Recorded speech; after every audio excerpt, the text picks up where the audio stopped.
Item ಯಾವುದೇ ಇರಲಿ try ಮಾಡಿ ಆಚಿ ಚಿಕನ್ ಮಸಾಲಾ. ಪಿಜ್ಜಾ ಬರ್ಗರ್ ಬಿಟ್ಟು ತರಕಾರಿ ತಿನ್ನಬೇಕು, ಮ್ಯಾಗಿ ಬ್ರೆಡ್ ಬಿಟ್ಟು ವೆಜಿಟೇಬಲ್ ಸೇವಿಸಿದ್ರೆ ಆರೋಗ್ಯಕ್ಕೆ ಒಳ್ಳೇದು ಅಂತ ಎಲ್ಲರೂ ಹೇಳ್ತಾರೆ. ಆದರೆ ಈ ತರಕಾರಿಗಳು ಸೇಫ್ ಅಲ್ಲ ಅನ್ನುವಂಥ ವರದಿ ಬಂದಿದೆ. ಅದರಲ್ಲೂ ಬೆಂಗಳೂರಿಗರು ಸೇವಿಸುವಂಥ 19 ತರಕಾರಿಗಳು ಡೇಂಜರ್ ಅನ್ನುವಂಥ ರಿಪೋರ್ಟ್ ಬಂದಿದೆ.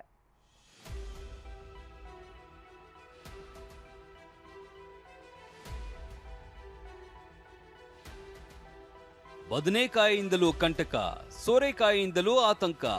ಬೀನ್ಸ್, ಸೌತೆಕಾಯಿ, ಬೀಟ್ರೂಟ್, ಹಾಗಲಕಾಯಿ, ಕುಂಬಳಕಾಯಿ, ಸೊಪ್ಪು ಅಂತ ನಿತ್ಯ ಸೇವಿಸುವ ತರಕಾರಿಗಳೇ ವಿಷಪೂರಿತವಾಗಿವೆ.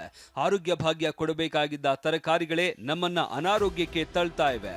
ಬೆಂಗಳೂರಿಗರು ಸೇವಿಸ್ತಾ ಇರುವ ತರಕಾರಿಗಳ ಬಗ್ಗೆ ಬೆಚ್ಚಿ ಬೀಳಿಸುವ ವರದಿಯೊಂದು ಬಹಿರಂಗವಾಗಿದೆ. 72 ತರಕಾರಿಗಳ ಪರೀಕ್ಷೆ, 19 ತರಕಾರಿಗಳು ಡೇಂಜರ್. ನಿತ್ಯ ಸೇವಿಸುವ ತರಕಾರಿಯಲ್ಲಿದೆ ಸೀಸ, ಕೀಟನಾಶಕ. ಕೇಂದ್ರ ಮಾಲಿನ್ಯ ನಿಯಂತ್ರಣ ಮಂಡಳಿಯ ವರದಿಯೊಂದು ಬೆಚ್ಚಿ ಬೀಳಿಸುವ ಮಾಹಿತಿ ಹೊರಹಾಕಿದೆ. ಅಷ್ಟಕ್ಕೂ 2023ರಲ್ಲೇ ಪರಿಸರ ನಿರ್ವಹಣೆ ಮತ್ತು ನೀತಿ ಸಂಶೋಧನಾ ಸಂಸ್ಥೆ ಬೆಂಗಳೂರು ತರಕಾರಿಗಳಲ್ಲಿ ಕೀಟನಾಶಕ ಅಂಶ ಇರುವ ಬಗ್ಗೆ ವರದಿ ಮಾಡಿತ್ತು. ಈ ಸಂಶೋಧನೆ ವರದಿ ಆಧರಿಸಿ ರಾಷ್ಟ್ರೀಯ ಹಸಿರು ನ್ಯಾಯಾಧೀಕರಣ ಮಂಡಳಿ ಕೇಂದ್ರ ಮಾಲಿನ್ಯ ನಿಯಂತ್ರಣ ಮಂಡಳಿಗೆ ತನಿಖೆಗೆ ಸೂಚಿಸಿತ್ತು. ವರದಿ ಪರಿಶೀಲಿಸುವುದಕ್ಕೆ 5 ಸದಸ್ಯರ ಸಮಿತಿ ರಚನೆ ಮಾಡಲಾಗಿತ್ತು. ಇದೇ ಸಮಿತಿ ರಾಜಾಜಿನಗರ, ನೆಲಮಂಗಲ, ಕೋಲಾರ, ಚಿಕ್ಕಬಳ್ಳಾಪುರ ಹೀಗೆ 4 ಕಡೆಗಳಿಂದ 72 ತರಕಾರಿ ಮಾದರಿಯನ್ನ ಸಂಗ್ರಹಿಸಿದ್ದು, ಅದರಲ್ಲಿ 19 ತರಕಾರಿಗಳು ಡೇಂಜರ್ ಅನ್ನೋದು ಗೊತ್ತಾಗಿದೆ. ಬೆಂಗಳೂರಿನಲ್ಲಿ 72 ತರಕಾರಿ ಮಾದರಿ ಸಂಗ್ರಹ ಮಾಡಲಾಗಿದ್ದು, FSSAI ಅನುಮೋದಿತ ಪ್ರಯೋಗಾಲಯದಲ್ಲಿ ಅವುಗಳ ಪರೀಕ್ಷೆ ನಡೆದಿತ್ತು.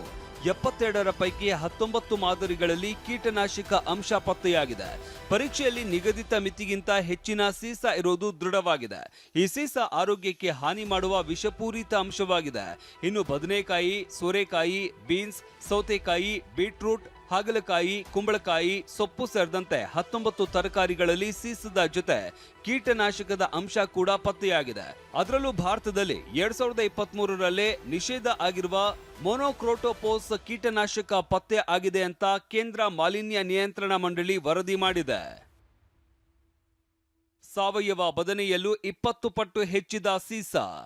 ತರಕಾರಿಗಳು ಕೂಡ ವಿಷಪೂರಿತ ಆಗ್ತಾ ಇವೆ ಅನ್ನೋದನ್ನ ಈಗಾಗಲೇ ಅರಿತಿರುವ ಜನ ಸಾವಯವ ತರಕಾರಿಗಳ ಮೊರೆ ಹೋಗ್ತಾ ಇದ್ದಾರೆ. ಬೆಂಗಳೂರಿನ ಗಲ್ಲಿ ಗಲ್ಲಿಯಲ್ಲೂ ಇಂತಹ ಸಾವಯವ ಶಾಪ್ಗಳಿವೆ. ವಿಷಯ ಅಂದ್ರೆ ಅಂತಹ ತರಕಾರಿಯಲ್ಲೂ ಸೀಸ ಅಂದ್ರೆ ಲೆಡ್ ಇರೋದು ಗೊತ್ತಾಗಿದೆ. ಹೆಚ್ಚು ಪ್ರಮಾಣದ ಸೀಸ ಸೇವನೆಯಿಂದ ನರ ದೌರ್ಬಲ್ಯ. ನಿತ್ಯ ಸೀಸದ ಪ್ರಮಾಣ ಹೆಚ್ಚಿರುವ ತರಕಾರಿಗಳನ್ನ ಸೇವಿಸಿದ್ರೆ ಫುಡ್ ಪಾಯ್ಸನ್ ಸೇರಿದಂತೆ ನರ ದೌರ್ಬಲ್ಯ ಆಗುತ್ತೆ ಅಂತಾರೆ ಆಹಾರ ತಜ್ಞರು. ಆರೋಗ್ಯದ ಮೇಲೆ ಪರಿಣಾಮ ಬೀಳುತ್ತೆ. ಯಾಕೆಂದ್ರೆ ಮೆಟಲ್ ಅನ್ನೋದು ನಮ್ಮ ದೇಹಕ್ಕೆ ಹೆಚ್ಚು ಸೇರ್ಪಡೆ ಆದ್ರೆ ಅದು ಪಾಯ್ಸನಸ್ ಆಗ್ಬೋದು, ಟಾಕ್ಸಿಕ್ ಕ್ರಿಯೇಟ್ ಆಗುತ್ತೆ. ಅಷ್ಟೇ ಅಲ್ಲ, ನರಗಳ ಮೇಲೆ ದೌರ್ಬಲ್ಯ ಕ್ರಿಯೇಟ್ ಆಗುತ್ತೆ. ಹಲವಾರು ಪಾಯ್ಸನಸ್ ಕಂಡೀಷನ್ಸ್, ಫುಡ್ ಪಾಯ್ಸನ್ ಆಗ್ಬೋದು, ದೇಹದ ಮೇಲೆ ಇಮಿಡಿಯೇಟ್ ಆಗಿ ರಿಯಾಕ್ಷನ್ಸ್ ಆಗ್ಬೋದು, ಈ ಥರ ಎಲ್ಲ ಆಗುತ್ತೆ. ಬೆಂಗಳೂರಿನಲ್ಲಿ ಲಕ್ಷಾಂತರ ಕೈಗಾರಿಕೆಗಳಿವೆ. ಇವುಗಳು ಹೊರಗೆ ಬಿಡುವ ನೀರು ಸಂಸ್ಕರಣೆ ಆಗದೆ ನದಿ, ಕೆರೆ, ಹಳ್ಳ ಸೇರ್ತಾ ಇದೆ, ಅಂತರ್ಜಲದಲ್ಲೂ ಸೇರ್ತಾ ಇದೆ. ಈ ನೀರು ಬಳಸಿ ಬೆಳೆದ ತರಕಾರಿಗಳಲ್ಲೇ ಸೀಸದ ಪ್ರಮಾಣ ಹೆಚ್ಚಾಗ್ತಾ ಇದೆ. ಮೆಟಲ್ ಕಾಣಿಸ್ಕೊಂಡಿದೆ ಅಂತ ಅಂದ್ರೆ it is like industrial waste ಇರುತ್ತೆ. ಸೊ ಇಂಡಸ್ಟ್ರೀಸ್ ಸುತ್ತಮುತ್ತ ಇರೋ ಇಂಡಸ್ಟ್ರೀಸು ಅದು ವಾಟರ್ ಟ್ರೀಟ್ ಮಾಡ್ದಿರಾನೆ ಡೈರೆಕ್ಟಾಗಿ ನದಿಗೆ, ಕೆರೆಗೆ ಮತ್ತು ಕೆರೆ ಕಟ್ಟೆಗಳಿಗೆ ಬಿಟ್ಟರೆ ಖಂಡಿತವಾಗೂ ಮೆಟಲ್ ಅಂಶ ಆಹಾರದಲ್ಲಿ ಸೇರ್ಪಡೆ ಆಗೋ ಸಾಧ್ಯತೆ ಇರುತ್ತೆ. ತರಕಾರಿ ಜೊತೆ ಕೋಲಾರ, ಚಿಕ್ಕಬಳ್ಳಾಪುರ ಮತ್ತು ನೆಲಮಂಗಲದ 13 ಸ್ಥಳಗಳಿಂದ 26 ಮಣ್ಣಿನ ಮಾದರಿಗಳನ್ನ ಸಂಗ್ರಹಿಸಲಾಗಿತ್ತು. ಈ ಪೈಕಿ 23 ಮಾದರಿಗಳು ಕಲುಷಿತವಾಗಿರುವುದು ಕಂಡುಬಂದಿದೆ. ಅದೇನೇ ಹೇಳಿ, ಕೇಂದ್ರ ಮಾಲಿನ್ಯ ಮಂಡಳಿ ವರದಿ ಬೆಂಗಳೂರಿಗರು ಆತಂಕಗೊಳ್ಳುವಂತೆ ಮಾಡಿದ್ದು ಹೊಟ್ಟೆಗೆ ಏನ್ ತಿನ್ನೋದು ಅನ್ನೋದೇ ಗೊಂದಲವಾಗಿದೆ. ನಟರಾಜ್, TV9 ಬೆಂಗಳೂರು.